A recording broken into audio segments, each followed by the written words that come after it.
When this guy steps into prison, trouble comes looking for him. The other inmates aim to cause him some serious pain, but his buddy steps up and swings a hit at the troublemaker's head. He keeps at it until that guy hits the floor. Scared of the man, the other inmates hand back the guy's glasses. Once he's got those glasses on, he strolls out into the yard feeling victorious. They catch a breather, but the gang that started it all isn't giving up. Soon, a bunch of big dudes surround them by the bathroom door. Our hero calmly takes off his glasses. Then he goes all in, taking down each one of those guys on his own. His hits are brutal. He even blinds one by poking his fingers in his eyes. The warden rushes in to stop the chaos, but our hero's already finished the job with his mad fighting skills. The warden had only to clean up the mess afterward. They put him in solitary confinement. The guy who rescued his friend from those criminals is Jack Reacher, an ex-soldier who was unfortunately arrested for murder charge. Earlier today, this guy enters town all set for a good lunch, but just as he's about to dig in,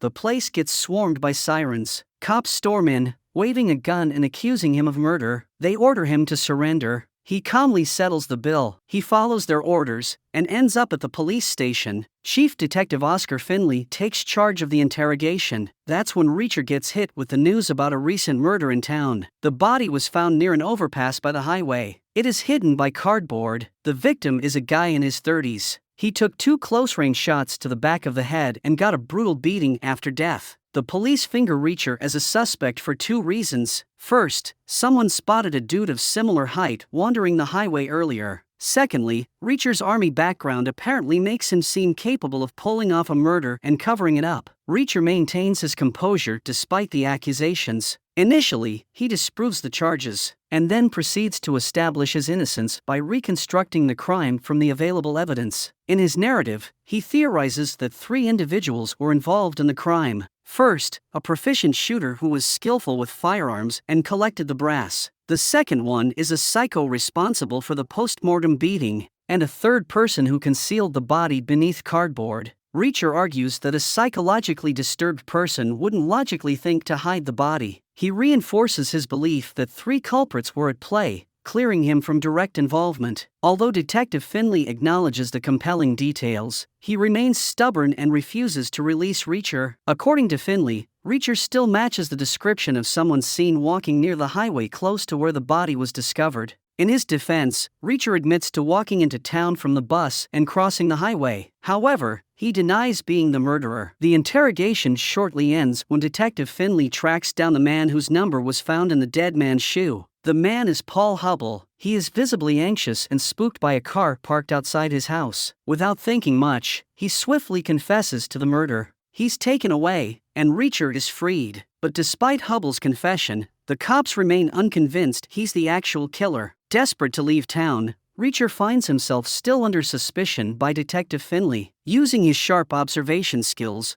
Reacher spins another theory to assist the cops in cracking the case. He points out an unusual exchange between Hubble and another cop, Stevenson, during Hubble's entry to the station. Reacher suspects there's something they're hiding. Stevenson gets summoned and grilled in the office. He discloses an unexpected connection. Hubble and he are married to cousins. The previous night, Hubble had been with them at a family gathering. Stevenson assures of Hubble's family-oriented nature, puzzled as to why Hubble would confess to the murder. He affirms he's not the kind of guy to do such a thing. To get to the bottom of why Hubble confessed, Finley decides to lock him up. Reacher ends up there too, as Chief Morrison wants him in custody until his bus arrival is confirmed. The 2 suspects find themselves in jail, greeted by the arrogant jailer, Spivey. He shows them their cell. The following day, they face the jail's bully. Hubble becomes the target. They try to take advantage of him, but Reacher steps in. They try to mock him, unaware he is the most brutal army veteran. He delivers a much-needed lesson. He even took their glasses. In the yard, Hubble opens up about his confession. He reveals he's a currency manager. He forced into assisting some people with a financial scheme. They made it crystal clear that if he dared to hinder their scheme, they would nail him to a wall and kill his family. While Reacher and Hubble are in jail, Reacher catches wind of a gang keeping tabs on them. In an attempt to avoid confrontation, they head to the bathroom. However, the gang follows them, triggering a brawl. Using his combat skills, Reacher takes on the gang. He throws punches and kicks with precision. He uses his brutal combination of skills to beat them. Meanwhile, Detective Finley and Officer Roscoe Conklin uncover Reacher's remarkable military history. They discover that he's been honored with almost every medal in the Army. The next day, Reacher finds himself released from jail as the police secure CCTV footage. He is found at the bus station on the night of the murder, finally clearing him of suspicion. Reacher is relaxing in the town when Kleiner Jr., a wealthy figure from Kleiner Industries, approaches him. Kleiner throws shade, reminding Reacher about the murder charges from his Army days that mysteriously vanished. With a warning to watch his back, Kleiner leaves in his fancy truck. Reacher heads back to the police station to pick up Officer Roscoe for dinner, but is met with news of another murder in town. It is conducted the same as the previous one. Detective Finley inquires Reacher about any intel from Hubble, but Reacher stays quiet despite holding information about the case. Later, he joins the officers at the forensic lab and notices a familiar mark on the first victim's hand. Upon closer inspection, Reacher is shocked to discover that the deceased is none other than Joe, his own brother. The sight leaves Reacher reeling from the weight of this devastating loss. That evening, Reacher heads back to his motel, but runs into a group of local thugs who have pinned the town's murders on him. Their terrorization doesn't faze Reacher. He effortlessly handles them and resolves to crack the case of his brother's murder. Officer Roscoe keeps an eye on him, trailing in her car to prevent any rash actions. Together, they visit Hubble's residence to dig deeper. Hubble's wife discloses his absence, mentioning he hasn't returned home yet. Seizing a moment, Reacher excuses himself to the bathroom and covertly searches the house. Eventually, he stumbles upon Hubble's shoes and notices a seed is stuck to them. Reacher shares his discovery with Roscoe, who identifies it as something typically found in tall grass. To check if the grass grows at Joe Reacher's murder site, they head there. Amongst the grass, Reacher spots Joe's footprints. They uncover a chilling detail. The killer waited for Joe's arrival before striking. The next day, Reacher pays a visit to the police station, only to learn of Chief Morrison's murder. Alongside Officer Roscoe, they rush to the scene where Chief Morrison's body is found. It is gruesomely nailed to the wall, mirroring the exact threat made to Hubble. When questioned by Finley, Reacher discloses his reasons for keeping silent earlier. He reveals that his brother, associated with some agency, didn't trust the police enough to disclose his activities in the town. Therefore, Reacher questions why he should trust them. Suspicions rise as Reacher points out the potential involvement of Chief Morrison as a corrupt cop. It possibly linked to the same killer Hubble is entangled with. Reacher connects the dots, theorizing that Morrison's murder was a brutal display intended to send a message on behalf of the killer's organization. In a surprising move, Mayor Teal seizes the position of chief of the police for himself, rather than appointing Finley as the new chief after Morrison's death. This unexpected power grab hints at his involvement as a corrupt cop alongside Stevenson and Baker. To complicate matters further, Teal forbids any contact with federal agencies like the FBI. He opts to keep everything in-house. Feeling the weight of corruption within the system, Finley, Roscoe, and Reacher collectively decide to maintain the investigation's progress among themselves. The danger surrounding Hubble escalates after Morrison's death, prompting Reacher and Roscoe to check on him. They head to his house only to find he hasn't returned home. Meanwhile, Finley attends a crucial meeting with Teal and realizes the extent of Teal's attempts to sabotage the murder investigation. Teal refuses to connect the dots between the four murders. He is trying to frame Morrison's case as a mere act of revenge. To delve deeper into the case independently, Reacher poses as Detective Finley and arranges a meeting with Spivey. He is the jailer who had placed him and Hubble in the wrong cell, that leading to the attack they faced. Suspecting foul play, Reacher meets Spivey. It turns out that he has come prepared. As Spivey leaves, two thugs attempt to force Reacher into a car trunk. As he refuses to comply, a fight ensues. Reacher manages to overpower one of the men, knocking him down, but he takes a hit to the head from the other before gaining the upper hand. He escapes before the cops arrive. Back at the station, he receives treatment for his injuries from Roscoe. He shares his suspicion that the South American military might be involved, given the similarity between the men he fought and soldiers from that region. Meanwhile, Roscoe and Finley uncover information about Joe's past as a Secret Service agent, but details about his work remain unknown. Exhausted from the weight of his brother's death and the case, Reacher decides to unwind at a bar. Finley is concerned about Reacher's impulsiveness, so he sends Roscoe to keep an eye on him. The two end up having drinks together. Due to bad weather, Roscoe is forced to stay at a motel with Reacher for the night. Returning to Roscoe's house the next day, they discover signs of forced entry. Investigation reveals that someone infiltrated her home the previous night, leaving a threatening message. The note promises a return visit with fatal consequences for Roscoe. Recognizing the escalating danger, Roscoe hands over her spare pistol to Reacher. Fearing for Roscoe's safety, Reacher suggests she pack her bags and relocate to a motel to avoid the impending threat. As they delve further into the investigation, Reacher, Roscoe, and Finley pay a visit to the forensic expert, Jasper. There, they uncover details about the second victim, Pete Jobling. He is an ordinary truck driver with a mostly clean record, except for a minor 2018 arrest for a traffic violation that mounted into a disorderly conduct charge. The odd part is that Jobling was represented by a high-profile legal firm, an unlikely choice for a truck driver's defense. Amidst this revelation, Roscoe receives an unexpected call from Molly Beth, a specialized administrative officer within the Secret Service. Molly reached out in response to Roscoe's message regarding Joe's whereabouts. Reacher then discloses to Molly the tragic news of Joe's demise, leaving her stunned as she was in a relationship with Joe. When questioned about Joe's visit to the town,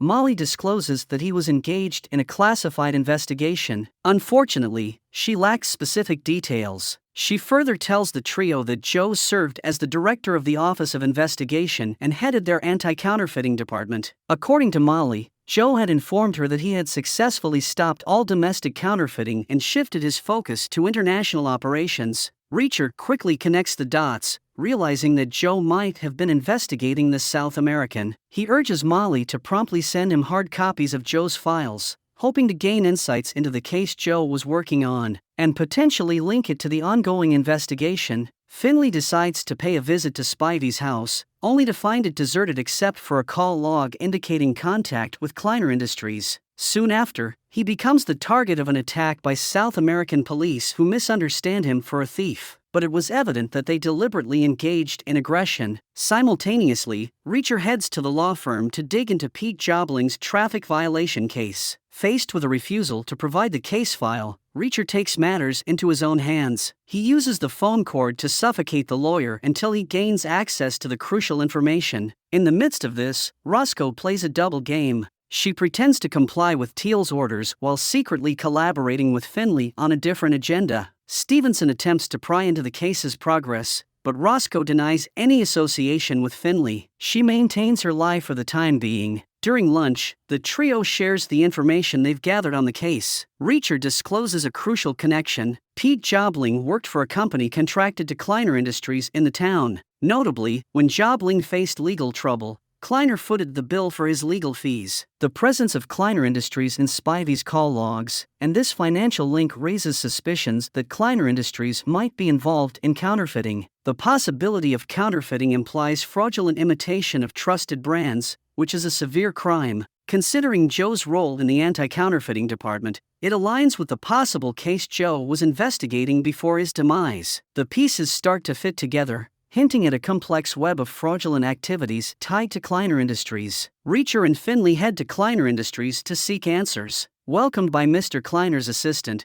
they enter a hallway adorned with deer heads. It hints at the Kleiner family's history as skilled marksmen, fitting the murder suspect's description. As Finley asks about the truck driver's traffic violation case, Kleiner brushes it off. He claims to assist drivers in smooth business operations. When Finley persists, Kleiner subtly warns against further questions. He emphasizes his contributions to the town. It feels like a threat, signaling the cops to stay away. Tension escalates as Kleiner abruptly kicks Reacher and Finley out of the building, feeling humiliated. To dig into Spivey's whereabouts, Reacher hits up the pub he frequented. Inquiring with one of Spivey's associates yields no results, prompting Reacher to resort to force. Taking matters into his own hands, he confronts the man and employs a bit of beating that lands the informant on the ground. The information reveals that Spivey has departed the town. As Reacher exits the pub, he notices someone observing him. Suspecting foul play, he retraces his steps and grabs latex gloves from the kitchen. Steering away from the market area, he lures the pursuers in a car chase. Strategically abandoning his moving vehicle, he positions himself for the incoming threat.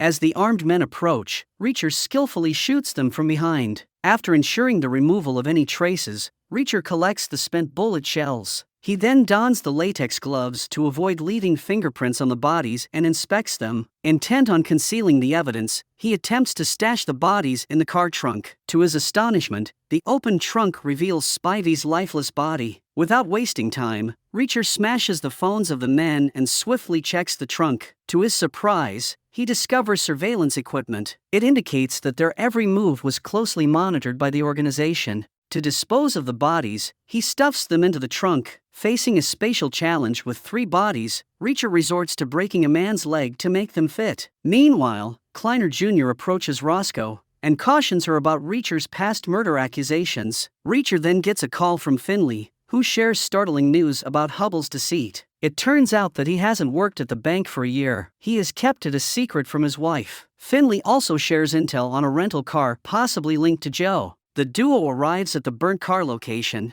Searching the car, Reacher creates a ketchup-salt mixture to reveal the plate's hidden details beneath the burnt surface. Roscoe arrives, and together, they debate if the car belongs to Joe. Reacher discloses his recent act of self-defense, having killed 2 South American men. It enrages Finley, as he wants to solve the case quickly so that more deaths can be prevented. In a bid to dispose of the bodies, Reacher and Roscoe swiftly plan their next move. As Roscoe opens the car trunk, she's stunned to find the men shot from behind. This contradicts Reacher's claim of self-defense. It deepens Roscoe's suspicion about his past military murders, further fueled by Kleiner Jr.'s narrative. Reacher opens up to Roscoe, recounting a moment from his time in Baghdad. He describes how he used to interact with the local kids, waving to them during his duties. One night, he witnesses some locals abusing the children. He intervened. Things escalated, leading the men to turn violent and attempt to end Reacher's life. In self-defense, he took action. It resulted in the deaths of the 3 assailants. Despite the grim outcome,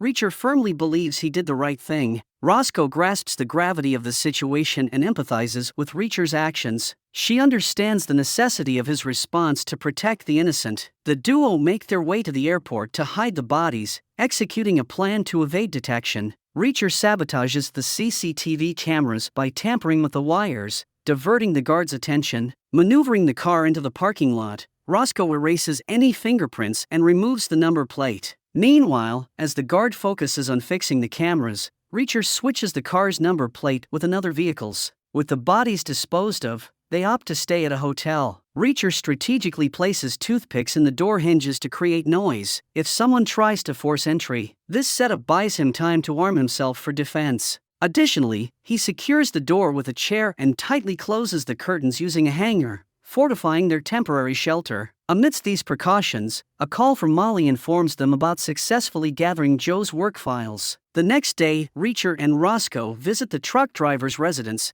discovering surprising revelations. Surprisingly, the wife shows no sorrow at her husband's death. In their upscale home, Judy reveals Pete's involvement in shady business. As Reacher digs deeper into Pete's business, Judy reveals that he was selling air conditioners. However, when she leads them to the garage, they find only boxes, no air conditioning units. This discrepancy raises suspicions, especially considering Pete's 2 luxurious houses. Reacher connects the dots, suspecting a link to the counterfeit cash for Kleiner. He theorizes that the bills might be manufactured in South America and then shipped to Florida. Pete's role would involve driving down with the air conditioner boxes as a cover story, allowing him to transport the fake cash back to Kleiner. While it remains a theory, Reacher finds it reasonable given the circumstances. After leaving Pete's home, the duo meets Picard, who shares crucial information about the burnt car. It belongs to Joe. The car is traced to a motel near the town where Joe stayed. Suspecting he might not have checked out and left something behind, Roscoe and Reacher head to the motel.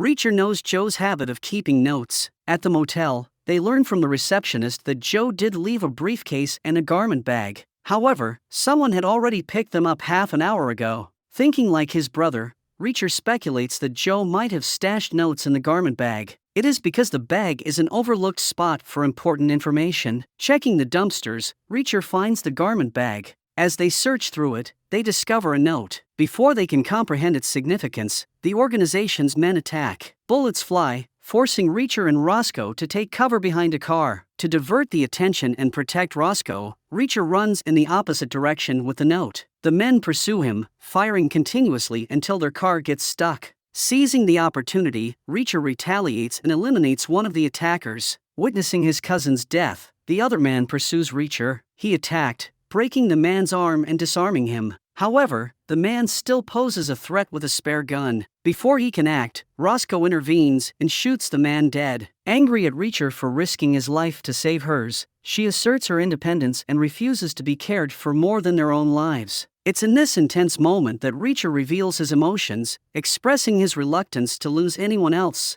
He's already experienced loss and doesn't want to let go of those he cares about, especially Roscoe. It's revealed through Finley's call that Stevenson intercepted Picard's call and funneled it to the main line. This suggests that the organization might have eavesdropped and gathered information about the meeting location. Utilizing parabolic microphones, Kleiner's men might have overheard details about Joe's motel stay. It allowed them to arrive ahead of Reacher and Roscoe, lying in wait to ambush them. This revelation implies that the organization is meticulously monitoring their every move. As the trio gathers at a farmhouse to decipher the cryptic note from Joe's garment bag, they unravel a sequence of digits and abbreviations. Upon investigation, they realize the abbreviations correspond to college professors' names alongside their phone numbers. The third abbreviation points to a number associated with the Memphis Environmental Protection Agency. This confuses them, as the connection between their counterfeiting case and professors, along with an environmental agency, seems mysterious. In need of someone trustworthy to delve deeper into this puzzle, Reacher reaches out to his old friend, Francis Neagley. Sharing all the information, he tasks Neagley with unraveling the mystery and gathering further details. The trio then goes to the train station to pick up Molly, who is arriving with Joe's files. At the train station, the trio show up just as Molly does. Unfortunately, they lose her at the escalator. Sensing trouble, Reacher descends and discovers Joe's suitcase on the train tracks, files nowhere in sight. Following the tracks, he stumbles upon Molly, who is bleeding from the stomach by the side of the track. Tragically, she succumbs to her injuries on the spot. It leaves our trio back at square one with more questions than answers. Consumed by anger after Molly's death, Reacher seeks solace at a farm. There, he notices the same distinctive seed stuck to him as was found on Hubbell's shoe. Observing the frequent presence of animal feed trucks near Kleiner Industries since his arrival, he senses an underlying unknown activity. His focus shifts when he witnesses Roscoe's truck painted with the word whore, immediately suspecting Kleiner Jr.'s involvement. Confronting Kleiner Jr. at a restaurant, things escalate quickly when Kleiner Jr. speaks ill of Roscoe. It prompts Reacher to deliver a hard slap. A scuffle ensues between Reacher and the group accompanying Kleiner Jr. Despite being outnumbered, Reacher manages to take each of them down. The situation intensifies when Kleiner Jr. grabs a butter knife in a desperate attempt to defend himself. Just as things seem to spiral out of control, Finley and Roscoe arrive and stop the fight. Mr. Kleiner interjects, attempting to frame Reacher and blaming him for the escalating chaos since his arrival in town. The trio faces more setbacks when Roscoe is fired by Mayor Teal for the file mix-up and alleged deception. Determined to uncover the truth, they delve into Joe's punch list. They specifically focus on Gray's mention and his potential files. Gray, Roscoe's father's best friend and a former detective, had passed away the previous year. He left behind only a pistol that Roscoe had given to Reacher earlier. Upon closer inspection of the pistol's box, Reacher discovers a hidden compartment containing a key.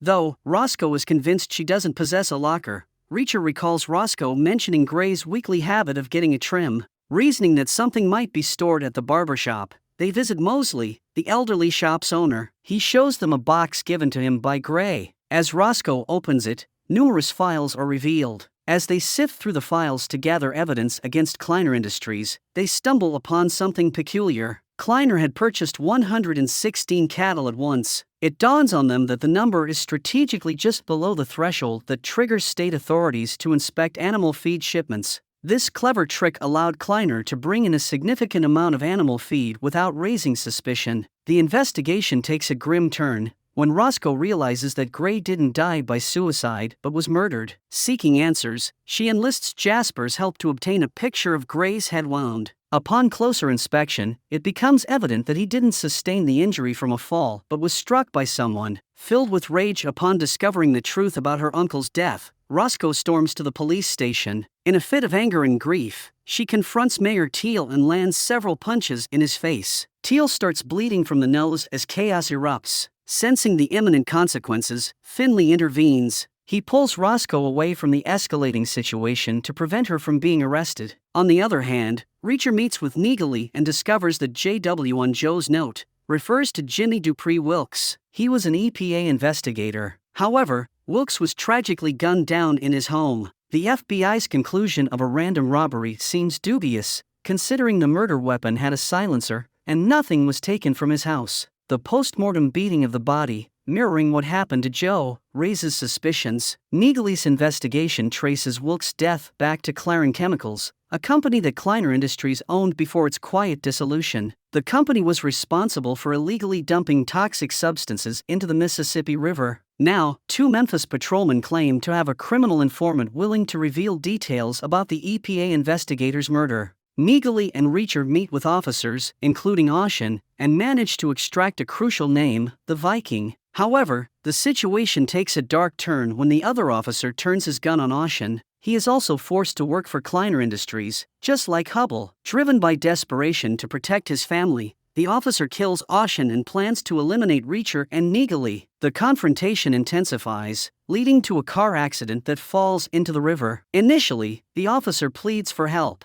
However, as Reacher points out the gravity of his actions, the man accepts his fate and decides to stay in the sinking car. Neagley and Reacher manage to escape the water. They change into dry clothes and bid each other farewell. In a daring move, Finley opts for an unauthorized search of Kleiner Industries. Breaking into the building, he is taken aback to discover Mr. Kleiner dead in his chair. The unexpected turn of events adds a layer of mystery to the already complex situation, leaving Finley with more questions than answers. Upon spotting the gash on Kleiner's neck, Reacher suspects the South Americans responsible for this are from Venezuela. Previously, they believed Kleiner orchestrated all the killings, but the true boss has now taken charge. He is possibly discontent with the chaos in town. Reacher anticipates that Kleiner's subordinates might make a mistake due to the leadership shift. It provides them an opportunity to observe the happenings at Kleiner Industries. They secure a rental car and focus on monitoring the truck station outside the building. During their surveillance, Finley opens up about his unexpected career path as a detective in a small town. He reveals it was a deliberate move to escape the haunting memories of his deceased wife in the city. As the truck sets in motion, Reacher pursues it. When the trucker stops at a motel for a break, Reacher seizes the moment. He climbs the vehicle and slices it open to unveil its contents. A sudden twist occurs as the driver emerges to inspect the truck, yet Reacher and Finley manage a slick escape. Reacher then discloses the shocking revelation that the truck is mysteriously empty. Hitting a dead end, Reacher opts to reach out to the professors listed on Joe's note. The first call reveals the unfortunate news. The professor was killed just hours ago. Urgently, he dials the second professor and ensures her safety before heading to the city for a face-to-face meeting. Meanwhile, Roscoe is safeguarding Hubble's wife. She notices a glimmer of light outside the shelter at night. Investigating, she spots 2 men in a car. When they notice her, they start following her. Roscoe takes off, managing to shoot one man down. Attempting to disable the other, she aims for his knee. However, he seeks refuge behind a tree. The situation intensifies as he brandishes a grenade. Quick on her feet, Roscoe shoots him,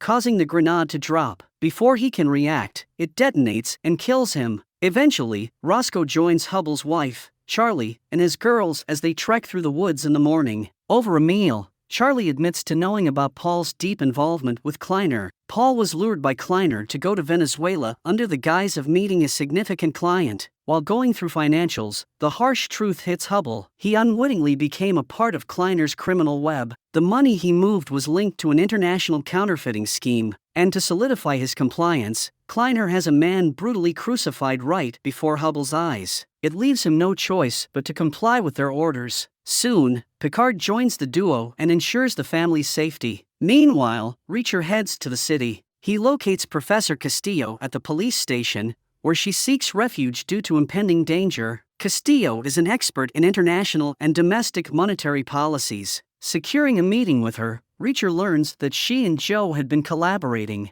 Alongside Bryant, the other professor, they assisted Joe with mass undetectable counterfeiting on a global scale. Joe had spotted the production of superbills in Georgia. A chilling realization hits Reacher. He's had everything misunderstood from the start. It turns out that the money is being produced in the US and shipped to Venezuela. As Reacher exits the police station, he senses he's being followed. Ducking into a back alley, a scuffle ensues with the pursuer. Landing a series of punches, he grabs a nearby tire and relentlessly hits the man. In a final decisive move, Reacher uses his tie to secure the assailant to a grill. He ultimately suffocates the man and ends his life on the spot. At night, Stevenson and his pregnant wife are alone at home. A group of men, matching the descriptions of prior murderers, including Morrison's, arrive outside. The next day, Finley picks up Reacher, and together, they visit Stevenson's residence only to discover the couple brutally murdered. The killer orchestrated a gruesome scene.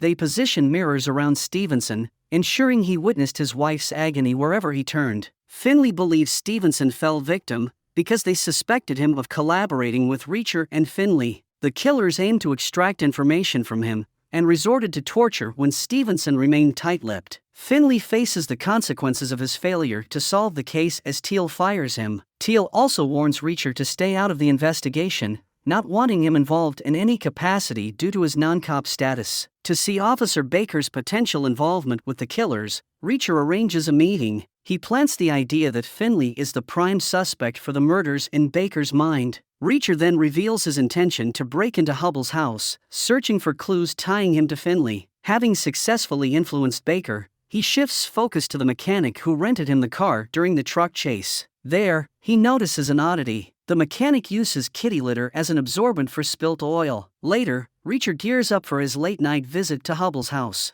He acquires a dagger, cranks up the TV volume and paints his face. He then positions himself discreetly outside the residence. Patiently, he lies in wait for Barker's men to accidentally step into his trap. True to his suspicions, Barker reveals himself as a corrupt cop who's leaked information about Reacher's plan to his higher-ups. Among the incoming men is Dawson Kleiner, Kleiner Jr.'s cousin. As the men enter the house, Reacher remains outside and quietly dispatches the driver. Another man meets the same fate as Reacher continues eliminating the bad guys. With stealth, Reacher systematically eliminates each man until Dawson discovers him. A shootout ensues, but Reacher cleverly uses a dead body as a shield to survive Dawson's gunfire. Engaging in a brutal fight, Dawson gains the upper hand with a sharp metal rod. Despite Reacher's attempt to grab a gun, Dawson forcefully kicks him out of the house. He delivers a powerful blow that sends Reacher into a pool. As Dawson moves in to suffocate him,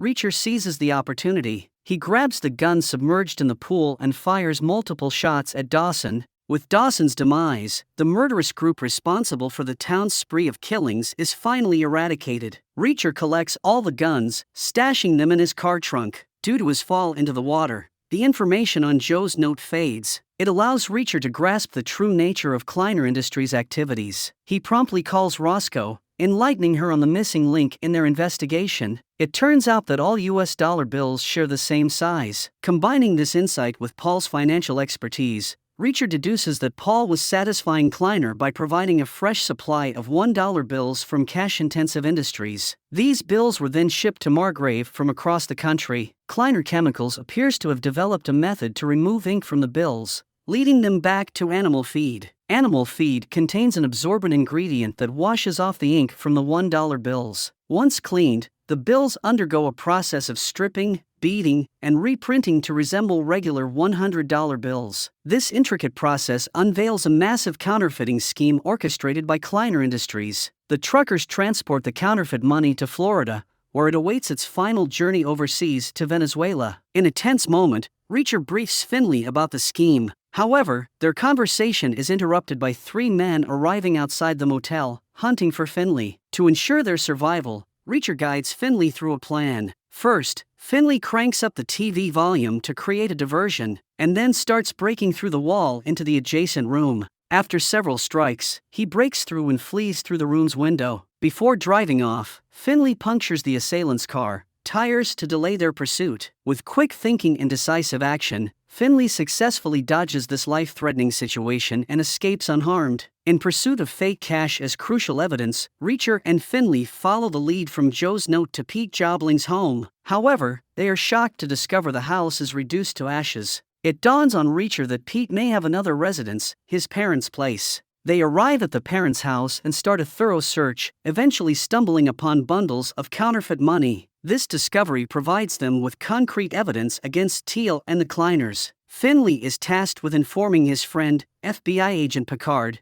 to discuss the unfolding situation. Simultaneously, Reacher contacts Neagle and uncovers information about the agent who wrongly closed Wilkes' file. Neagle reveals that the agent is deceased, but his partner is still active, none other than Picard. When Reacher catches up with Finley, a shocking revelation awaits. Kleiner Jr., Teal, and Picard, all armed, have them at gunpoint. Unwittingly, Reacher has walked right into a carefully laid trap. In a desperate move to save Finley, Reacher surrenders his pistol. In a shocking turn, Kleiner Jr. shows Ricard a video revealing that Roscoe, Charlie, and the girls are now in his captivity. He coldly admits to killing his own father. The revelation unfolds that it wasn't Venezuelans who ordered the killings, but Kleiner Jr. himself. Driven by a twisted inspiration from their brutal murder techniques, he orchestrated the deaths of his father, Molly, and Joe. Furthermore, KJ confesses hiring Picard's partner to eliminate the Memphis agent. He murdered his own father because he felt the business wasn't being conducted brutally enough to suit his desires. As the elder Kleiner slowed the pace of their operations, the unhinged Kleiner Jr. took matters into his own hands. With Roscoe and the girls under Kleiner's control,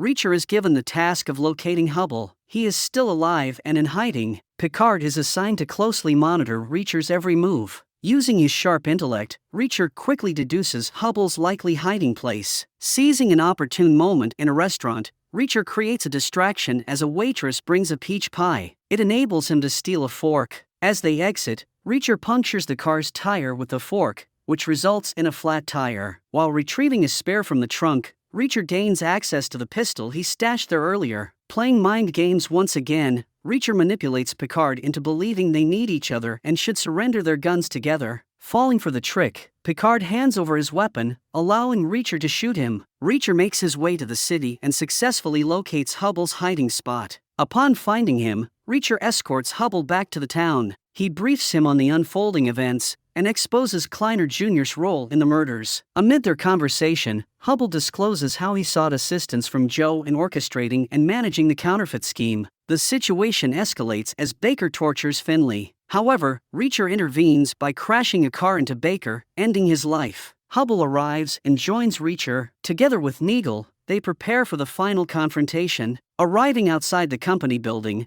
Reacher fills a water bottle with petrol and starts a fire inside as a distraction. While Kleiner Jr.'s men are preoccupied with the blaze, Reacher, Neagle, and Finley engage in combat. Hubble focuses on rescuing his family, with Reacher covering Roscoe and Charlie's escape. Finally reunited, Charlie finds solace in embracing her husband after weeks of separation. Meanwhile, amidst the chaos, Roscoe, Finley, Neagle, and Reacher continue battling Kleiner's men. Finley confronts the still-alive Picard. He delivers a punishing blow, and then uses a pressing machine to eliminate him. Roscoe faces off against Teal, initially subduing him, cuffing his hands, and delivering a fatal shot. With the situation intensifying and the building engulfed in flames, Neagle, Finley, and Roscoe manage to escape. In the final showdown between Kleiner Jr. and Reacher, Reacher seizes the advantage. He attacks from behind and knocks Kleiner Jr. to the ground. Despite Kleiner Jr.'s attempts to retaliate,